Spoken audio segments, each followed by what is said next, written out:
Assalamualaikum warahmatullahi wabarakatuh. Perkenalkan, nama saya Nute Erliza.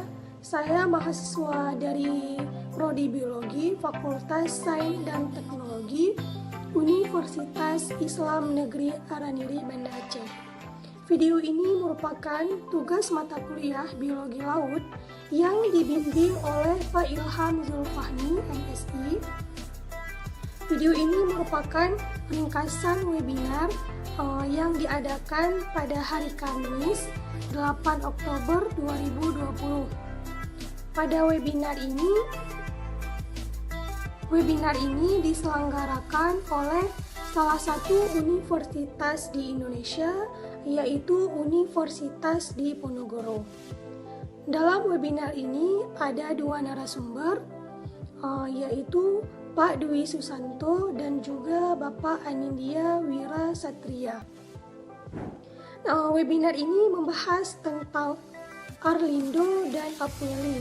Jadi judul seminar ini yaitu Dinamika Arlindo dan Upwelling di Perairan Indonesia. Langsung saja, jadi apa sih sebenarnya yang dikatakan dengan upwelling itu? Jadi upwelling merupakan kenaikan massa air dari permukaan dalam menuju ke permukaan perairan. Di mana dengan kenaikan massa air ini akan membawa air yang lebih dingin yang berasal dari dalam laut menuju ke permukaan perairan, di mana nantinya air tersebut akan mendinginkan juga air yang ada di permukaan perairan. Faktor apa saja sih yang menyebabkan terjadinya upwelling? Jadi faktor utamanya yaitu angin. Kenapa angin? Karena tanpa adanya angin, upwelling ini sulit didapatkan atau sulit terjadi. Nah, jadi terjadinya upwelling ini dia tergantung pada angin. Jika anginnya kencang, maka akan terjadinya upwelling. Pentingkah upwelling ini terjadi? Tentunya sangat penting, karena dengan terjadinya upwelling akan membawa massa air yang kaya akan nutrien, di mana nutrien-nutrien ini nanti sangat berguna ataupun sangat bermanfaat untuk biota yang ada di dalam perairan tersebut. Misalnya seperti fitoplankton dan juga zooplankton. Daerah yang sering terjadinya upwelling yaitu Barat Sumatera, Selatan Jawa, Sulawesi, dan Laut Maluku. Seperti penelitian di Maluku. Jadi pada musim barat, ternyata pada daerah tersebut tidak ada kenaikan klorofil. Kenapa? Karena pada musim barat tersebut ternyata angin di sana sangat lemah. Maka jika anginnya sangat lemah, maka tidak ada kenaikan klorofil. Klorofil ataupun tidak terjadinya upwelling. Nah, dari sini bisa kita bilang bahwa hubungan antara angin dan juga kenaikan klorofil ini sangat nyata. Karena apabila tidak ada angin, maka tidak bisa terjadinya upwelling dan juga kenaikan klorofil tersebut. Apabila suhunya naik, maka massa air ini juga akan ikut naik. Dan disitulah terjadinya upwelling. Ketika suhunya naik dan juga massa air naik, maka terjadilah upwelling. Seperti saya katakan di awal tadi, kan faktor terjadinya upwelling ini adalah angin. Ternyata bukan hanya angin yang menyebabkan terjadinya upwelling ini, tetapi kenaikan massa air dan kenaikan suhu juga salah satu faktor yang menyebabkan terjadinya upwelling. Seperti di Maluku dan juga Sulawesi.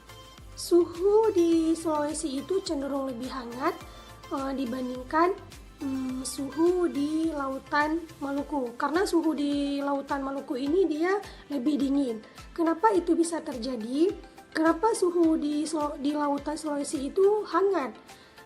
Karena pada saat terusan angin ataupun hembusan angin yang dibawa dari lautan Maluku menuju ke lautan Sulawesi, ternyata diblok oleh Gunung Gorontalo, karena di tengah-tengahnya ini ada Gunung Gorontalo. Nah, di saat adanya angin yang dibawa dari lautan Maluku ini ternyata diblok oleh Gunung Gorontalo. Makanya suhu di lautan Sulawesi cenderung lebih hangat dibandingkan suhu di lautan Maluku. Tetapi suhu di lautan Maluku ini dia lebih dingin.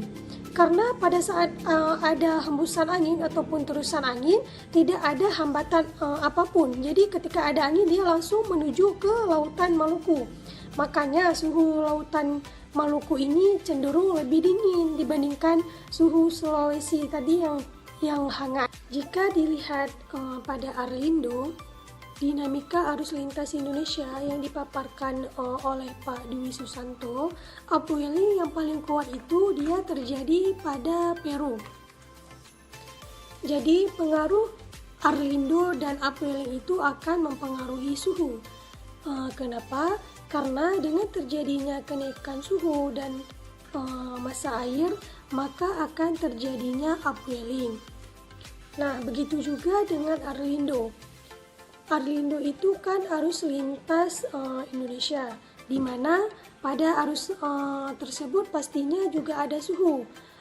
Nah, karena arus yang dibawa itu di setiap daerah itu juga berbeda-beda, maka pada saat terjadinya Arlindo akan dilewati oleh dua samudra, yaitu Samudra Pasifik dan juga Samudra Hindia.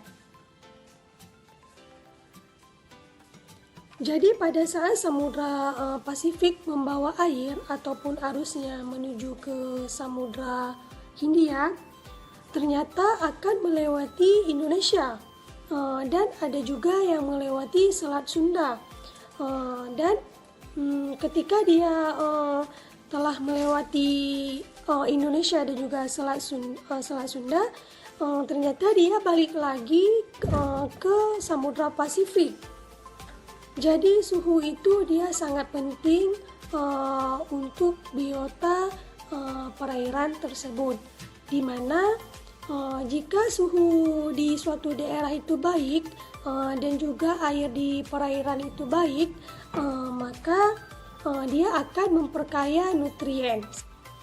Sekian, hanya ini yang dapat saya simpulkan. Lebih dan kurang saya mohon maaf. Saya akhiri. Assalamualaikum warahmatullahi wabarakatuh.